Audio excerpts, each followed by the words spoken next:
আসসালামু আলাইকুম। আশা করি সবাই সুস্থ এবং ভালো আছো। আজকে আমরা নতুন আরেকটি পর্ব নিয়ে হাজির হলাম। আজকে আমাদের এই পর্বটিতে আইসিটি তথ্য যোগাযোগ প্রযুক্তি এইচএসসি আইসিটি তথ্য যোগাযোগ প্রযুক্তি তৃতীয় অধ্যায়ের দ্বিতীয় প্রথম অংশের দ্বিতীয় পর্ব নিয়ে আমরা আলোচনা করব। তার আগে আজকে একটু সংশোধনী নিয়ে বলবো। সেটি হলো, গত যে পর্বটি ছিল সেই পর্বটিতে আমাদের একটু মিস্টেক হয়ে গেছিল। সেটি হলো যে মেয়ার নাম্বার সিস্টেম, অর্থাৎ মায়া সভ্যতায় যে ধরনের সংখ্যা ব্যবহার করা হয়তো তার মধ্যে আমি এটা ব্যাখ্যা করতে গিয়ে একটু মিস্টেক করে ফেলেছিলাম। সেটি হলো, ওইখানে আমরা বলেছিলাম যে 5 অর্থাৎ 4 পর্যন্ত ছিল এরকম, মেয়ার নাম্বার সিস্টেমে ছিল 4 পর্যন্ত তারা এরকম 4টা ডট দিত, এবং 5 এ গিয়ে আমি বলেছিলাম এইটা, যে এইটা হলো 5 অর্থাৎ মেয়ার সভ্যতায় বা মায়ের সভ্যতায় মিয়ার নাম্বারে এটা ব্যবহার করা হয়তো এরকম, অর্থাৎ 5 কে এভাবে লেখা হয়তো। আমি বলেছিলাম এটি, আসলে এর প্রেক্ষিতে এটি না হয়ে ওইখানে হবে যে আসলে 5 কে তারা প্রকাশ করতে এইভাবে, 5 কে তারা প্রকাশ করতে মূলত এইরকম একটি দাড়ির মাধ্যমে, অর্থাৎ একটি দাড়ির মাধ্যমে তারা 5 কে ব্যবহার করত। এইখানে কি হবে না, এইখানে আসলে এটা হবে না, এরকম হবে না, হবে কি শুধুমাত্র একটি দাগ, এই দাগের মাধ্যমে 5 কে প্রকাশ করতো তারা। এবং আরেকটি বলেছিলাম আমি যে 6 কে প্রকাশ করে তারা এইভাবে, অর্থাৎ আমি লিখেছিলাম এরকম, যে এখানে দুইটা ডট আমি দিয়েছিলাম, দুইটা ফোঁটা দিয়েছিলাম, এটা এইভাবে না হয়ে আসলে হবে এরকম। 6 কে আসলে প্রকাশ করতে তারা মেয়ার সভ্যতায় মেয়ার নাম্বার সিস্টেমে 6 কে প্রকাশ করতে তারা এইভাবে, সেখানে একটি ডট, অর্থাৎ 1 কে যেহেতু তারা এইভাবে এক কে লিখতে তারা এরকম, তাহলে 6 5 যেহেতু এটা 6 কে এইভাবে লেখা হতো, সুতরাং এটিও কি হবে না। অর্থাৎ এটি ছিল আমাদের গত যে পর্বটি সেই পর্বটির একটু মিস্টেক, সেটি একটু সংশোধনী আমি দিয়ে দিলাম। তো আজকে যে পর্বটি আলোচনা করব সেই পর্বতে আমরা শুরুতে আলোচনা করব যে সংখ্যা পদ্ধতি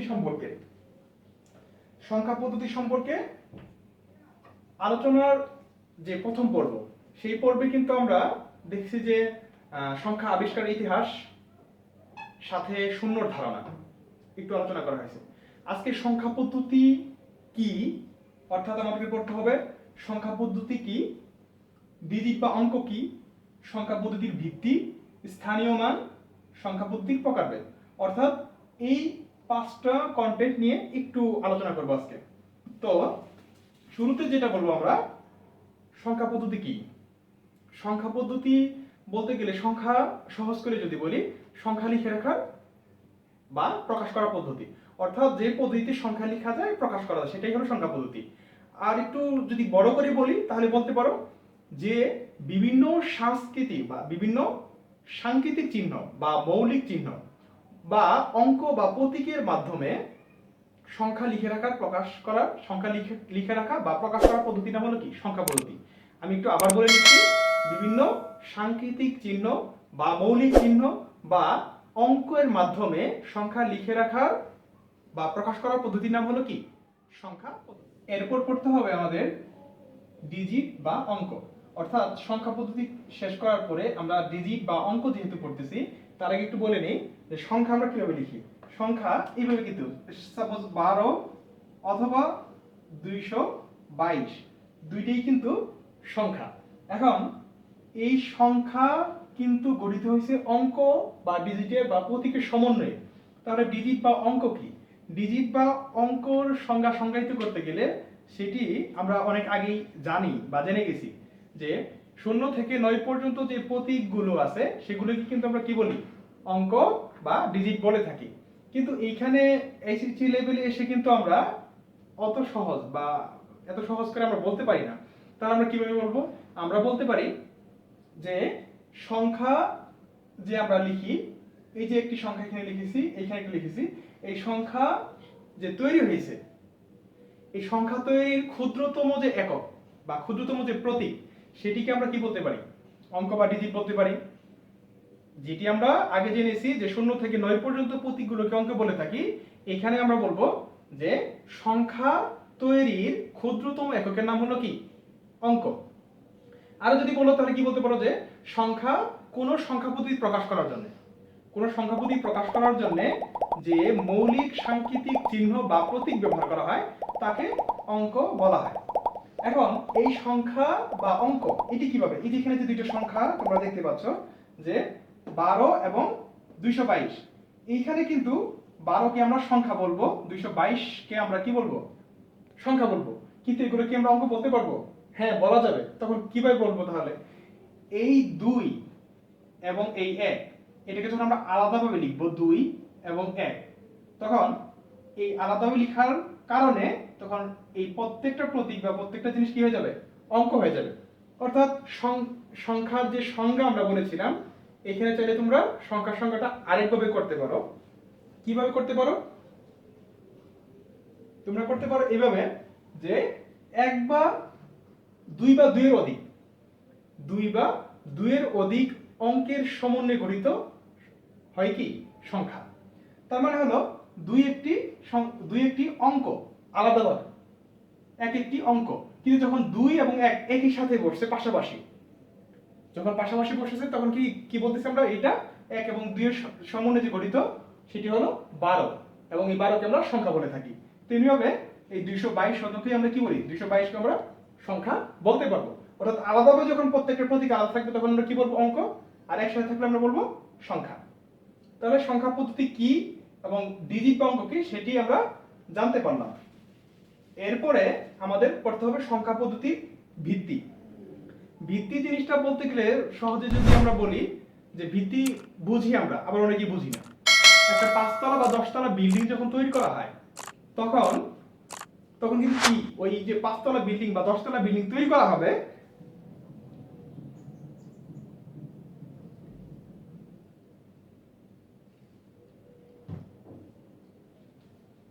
দশতলা বিল্ডিং বা 5 তলা বিল্ডিং যে তৈরি করা হয় সেইখানে এই 5 তলা বিল্ডিং যে যার উপরে নির্ভর করে স্থির থাকবে অর্থাৎ উপরে থাকবে, তার আগে কি করতে হয়, ওই মাটির নিচে কিন্তু একটা সিমেন্ট বালু দিয়ে একটা বেস বা ভিত্তি তৈরি করা হয়। কেন তৈরি করা হয়? কারণ ওই ভিত্তির উপর নির্ভর করে কিন্তু এই 5 তলা বা 10 তলা বিল্ডিংটি কি দাঁড়িয়ে থাকবে বা স্থির থাকবে। তেমনি সংখ্যা পদ্ধতির ভিত্তি বলতে আমরা সেরকমটাই বুঝবো, একটু আলাদা হবে।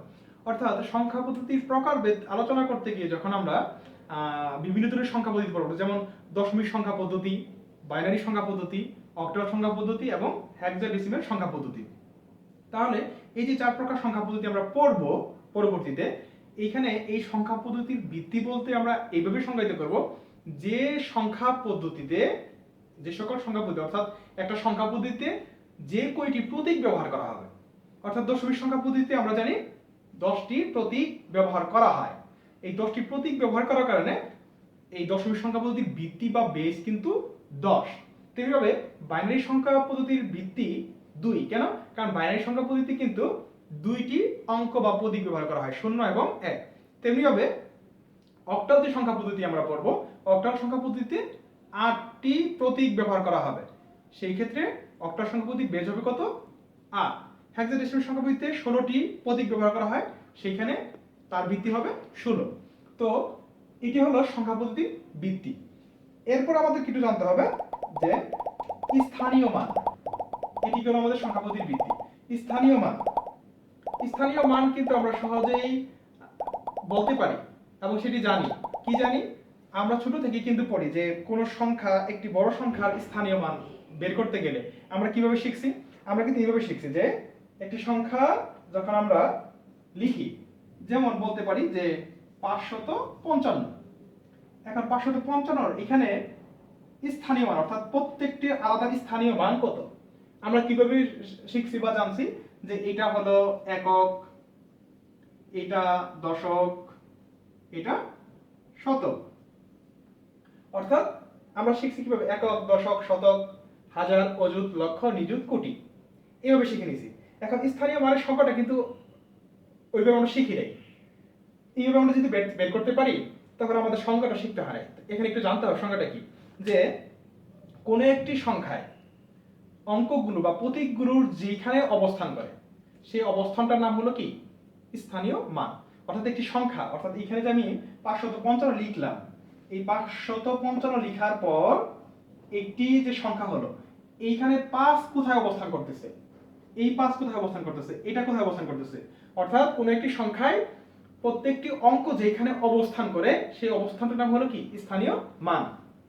তো স্থানীয় মান আরেকটু কথা যদি বলি সেটি হলো যে স্থানীয় মান সম্পর্কে আলোচনা করা হয় এইভাবে যে কোন একটি সংখ্যার ক্ষেত্রে বড় ছোট থেকে ছোট স্থানীয় মান থেকে বড় স্থানীয় মানের ছোট থেকে বড় স্থানীয় মানের ভিত্তি কোন একটা সংখ্যা পদ্ধতিতে ছোট থেকে বড় কোন একটি সংখ্যা পদ্ধতিতে ছোট থেকে বড় স্থানীয় মানের যে ভিত্তি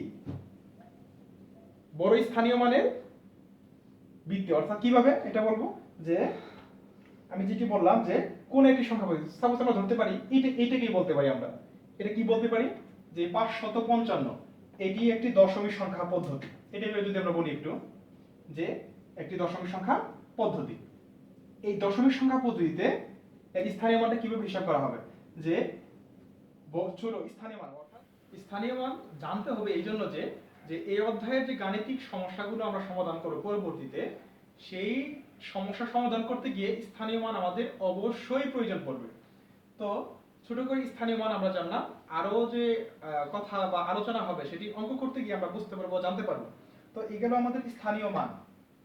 এরপর আমাদের করতে হবে অর্থাৎ স্থানীয় মান আমাদের গেল, করতে হবে সংখ্যা পদ্ধতির প্রকারভেদ অর্থাৎ লাস্ট যে কন্টেন্টটি আমরা দেখতে পাচ্ছি যে সংখ্যা পদ্ধতির প্রকারভেদ। সংখ্যা পদ্ধতির প্রকারভেদ যদি বলি সংখ্যা পদ্ধতিকে এই তথ্য ও যোগাযোগ প্রযুক্তির বইয়ে প্রধানত দুই ভাগে ভাগ করা হয়েছে। একটি হলো পজিশনাল সংখ্যা পদ্ধতি যেটাকে বলা হচ্ছে কি পজিশনাল নাম্বারিং সিস্টেম, আর একটি বলা হয় কি নন পজিশনাল সংখ্যা পদ্ধতি। তো এই দুই সংখ্যা পদ্ধতি দুই সংখ্যা পদ্ধতির মধ্যে আগে আমি একটু বলে দিব নন পজিশনাল সংখ্যা পদ্ধতির কথা। কেন?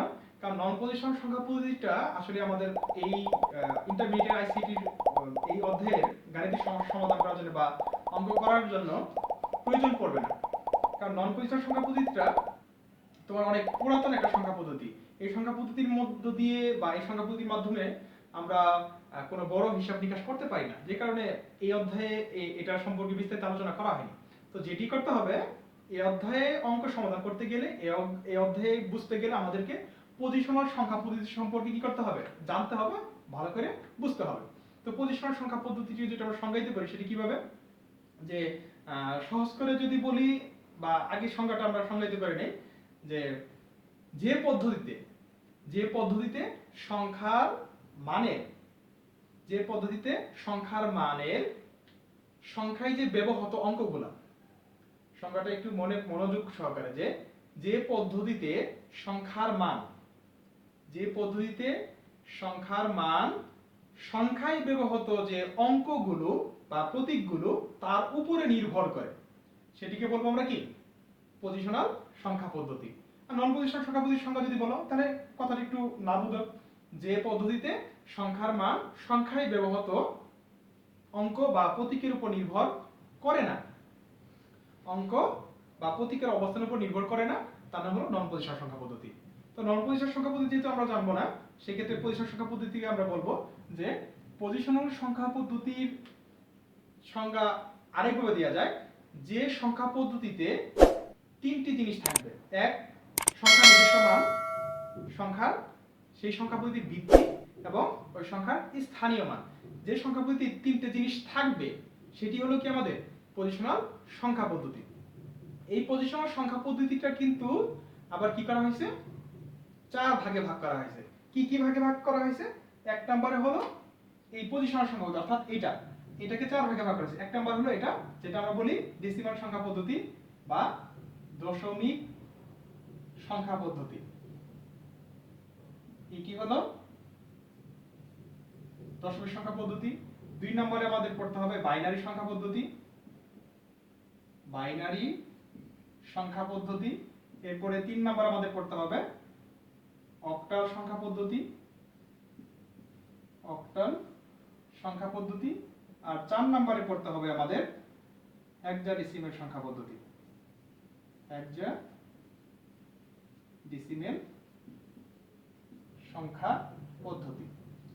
এই হলো আমাদের সংখ্যা পদ্ধতির প্রকারভেদ। অর্থাৎ এই অধ্যায়ে সংখ্যা পদ্ধতির প্রকারভেদ এইটুকুই কিন্তু, মানে অর্থাৎ আমাদেরকে অঙ্ক এই অধ্যায়ের প্রথম অংশ, অর্থাৎ এই অধ্যায়ে কিন্তু দুইটা অংশে ভাগ করা হয়েছে, একটা ডিজিটাল অংশ, একটা সংখ্যা পদ্ধতির অংশ। এই প্রথম অংশের মধ্যে আমাদের এই পজিশনাল সংখ্যা পদ্ধতি অর্থাৎ সংখ্যা পদ্ধতির প্রকারভেদের মধ্যে এই চারটা জিনিস নিয়ে, অর্থাৎ এই চারটাকে নিয়েই আমাদের প্রথম অংশ, এই চারটাকে নিয়ে আমাদের পড়তে হবে। তো আজকে সংখ্যা পদ্ধতির মানে আজকের এই পর্বটি এই পর্যন্ত শেষ করতেছি। আগামী দিন পর্যন্ত সবাই সুস্থ থাকো এবং ভালো থাকো। আসসালামু আলাইকুম।